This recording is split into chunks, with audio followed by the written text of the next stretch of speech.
គ្រប់គ្នាដឹងថាការហាត់ប្រាណគឺវាជួយយើងបានច្រើនមែនទែនមិនថាជួយដល់សុខភាពផ្លូវកាយនិងផ្លូវចិត្តទេប៉ុន្តែហេតុអីក៏បងប្អូនយើងមួយចំនួនដូចគាត់មិនឆ្លៀតហាត់ប្រាណ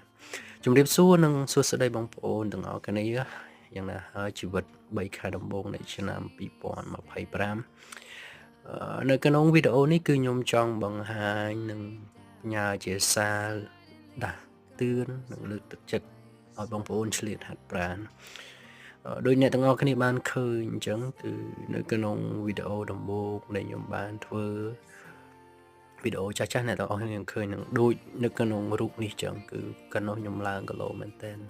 ហើយមកដល់ឥឡូវគឺខ្ញុំបានសម្រកបានសម្រេចហើយខ្ញុំក៏ទទួលបានសុខភាពទាំងផ្លូវកាយផ្លូវចិត្តស្មារតី